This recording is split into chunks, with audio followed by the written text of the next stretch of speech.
अभी ये जो विधानसभा में हमने सत्र चालू था और एक पीएम की बात चालू थी। पीएम पोस्टमार्टम अच्छी तरह से होता नहीं, उसकी व्यवस्था अच्छी नहीं होती है और इसी मुद्दे को लेकर हमने राज्य की जो आरोग्य की व्यवस्था है, स्वास्थ्य की व्यवस्था है, वो बहुत बुरी तरह से बेकार है। कई योजना हम देते हैं कि 5 लाख प्राइवेट हॉस्पिटल में जाओ, उसमें हम कुछ खर्चा करेंगे, लेकिन सभी हजार उधर बैठते नहीं।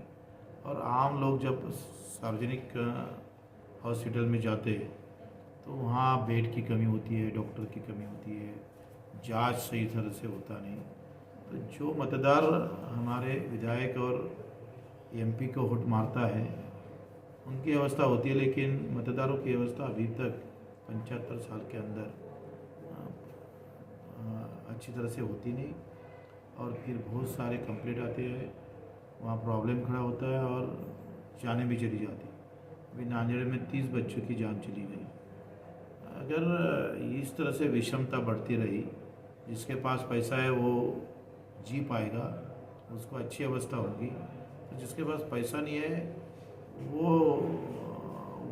उसको मौत के घाट उतारा जाएगा। तो ये अच्छा नहीं है। हम इसी मुद्दे को कल इस पे आवाज़ उठाया था और उन्होंने बोला कि हम और अच्छा करने का प्रयास करेंगे। राज्य में डबल इंजन की सरकार है, क्या उम्मीद है राज्य में? 3 इंजन की सरकार है और हमारा लगा तो एक चौथा हो जाता। तो जितना इंजन ज़्यादा उतनी सरकार ज़्यादा दौड़ती है। तो सरकार अच्छी तरह से काम करेंगी, कर रही है और हमें उम्मीद भी है। राज्य में स्वास्थ्य के बजट को लेकर आपकी क्या राय है?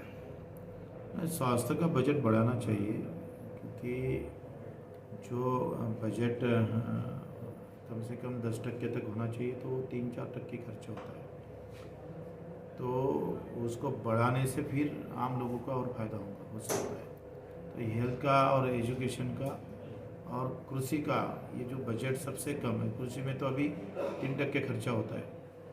पूरी आबादी किसानों की और मजदूरों की और ग्रामीण इलाकों की 65-65 तक चली जाती है और खर्चा होता है 3%। तो फिर किसान मरेगा, आत्महत्या की संख्या बढ़ गई।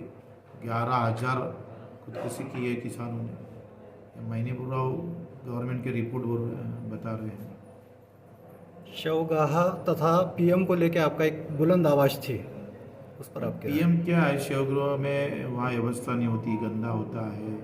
और जब आदमी किसी के घर का मर जाता है तो उनकी अवस्था पहले वाइट होती है, बुरी होती है। और उसमें कोई पैसे लेने वाले, उसमें पीएम को एक एक दिन लेट हो जाता है और बॉडी को भी अच्छी तरह से ढंग से रख नहीं पाते।